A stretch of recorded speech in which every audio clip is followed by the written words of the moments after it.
Welcome to the Twisted Tentacle Tavern. I'm your innkeeper, Vase Odin, and today we're going to be concluding the Battlesmith Infusions as part of our big Battlesmith Ultimate Guide of Awesomeness. Stay tuned.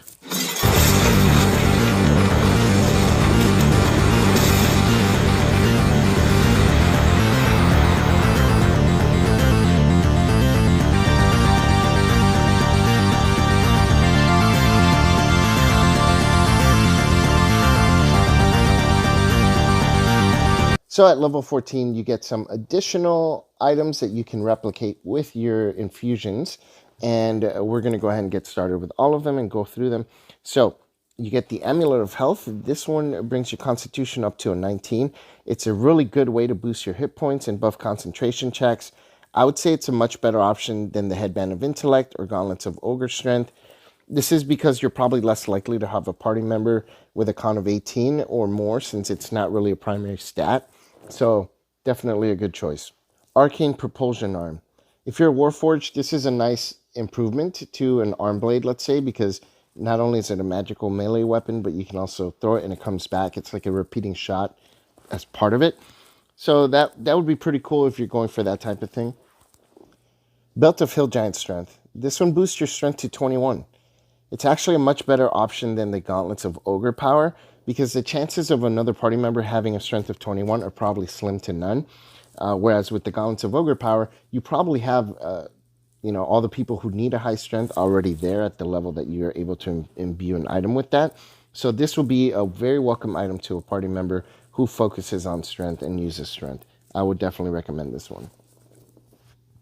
Boots of Levitation. You can cast Levitate at will, but only on yourself. So I'd say, why? You might as well just get the winged boots instead. They're far more useful. Boots of Speed. You can use a bonus action to double your movement speed and grant disadvantage on opportunity attacks against you. I like these. Mobility is always welcome. And the added debuff against opportunity attacks is pretty nice. So yeah. Bracers of Defense. You get a +2 to AC if you're not wearing armor or shield. If you have a monk or a barbarian in the party, then these are pretty awesome. Otherwise, I'd probably skip it. Unless your wizard is getting attacked a lot for some weird reason. Give it to them, Cloak of the Bat. This one lets you get advantage on stealth while in dim light or darkness. And your hands, if they're free, you can bat-like and fly. But only while in dim light or darkness. And you can also transform into a bat. It's thematic, but few characters have both hands free at most occasions, and the requirement for dim light or darkness is far too situational for this to really make a dependable item, unless you're playing a campaign where you're going to be in this type of environment as a normal thing. So I'd probably skip this unless you're like in an Underdark campaign, and even then I'd still probably consider not taking it because of the 2 free hands requirement. In fact, you get to make winged boots, so make those instead. Dimensional Shackles. You can put these on an incapacitated small, medium, or large creature, and they can't escape the shackles. They also can't teleport or plane shift. These can come in handy if you're taking prisoners, but how often is this going to come up? I think it's something where if you know you're going to be trying to capture something and you're planning ahead, then you can make these ahead of time, use them, and then imbue something else when you're done. Because most of the time, you're not really taking prisoners. Unless you're playing in that type of campaign, I guess. The Gem of Seeing. This one lets you cast True Sight 3 times before having to recharge it. The spell lasts for 10 minutes instead of an hour, but regardless, it's still a really good item. It lets you cast a 6th level spell 3 times in a day, and your character class really only lets you get to 5th level spells at level 20. So think about it in that sense, That's actually a really good thing. True Sight, it's a spell that's definitely going to be more useful, especially at this level and higher levels. So I doubt that this will ever be a wasted infusion. The Horn of Blasting. This one is a nice area effect thunder attack with decent damage. Successful saves still take damage, making this really good until you read the drawback.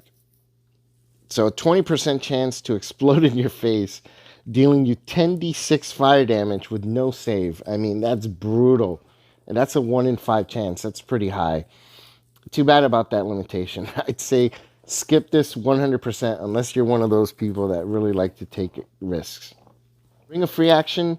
Difficult terrain doesn't affect you and magic can't restrain or paralyze you. I like it. At this level, things are constantly trying to put status effects on you. So being immune to a few of them is pretty big, especially paralysis, because if you're paralyzed, it's auto crits when something hits you.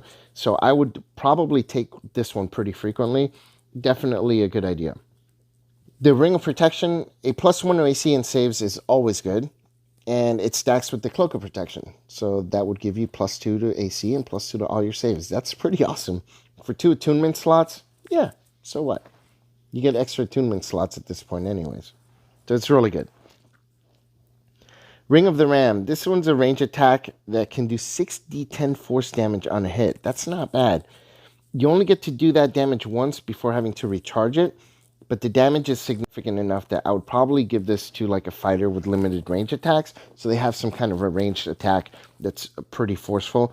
And, you know, for yourself, maybe if you need it in a pinch, although you can cast spells, so you probably won't need it.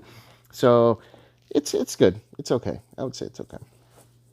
And that's the end of the list. So that does it for all of the Artificer infusions for Battlesmith. So I just want to say something that I didn't really emphasize in the other videos for the infusions.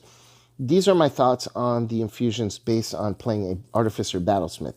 All the infusions that we went over in these videos are available to every single Artificer, whether it's the Artillerist or the Battlesmith or the Alchemist. So they all get the same infusions, but my opinions on these are based on playing them with a Battlesmith. An Alchemist may have different ideas as to which infusions are going to be better for them. So because I say something is bad, doesn't necessarily mean it's bad as a whole. It just means it's not so good for a Battlesmith in the way that I think the class can be built or can be helpful for. So I hope that clarifies things. Anyways, if you liked the video, please click like or subscribe. So thank you very much for watching, and I'll talk to you guys real soon.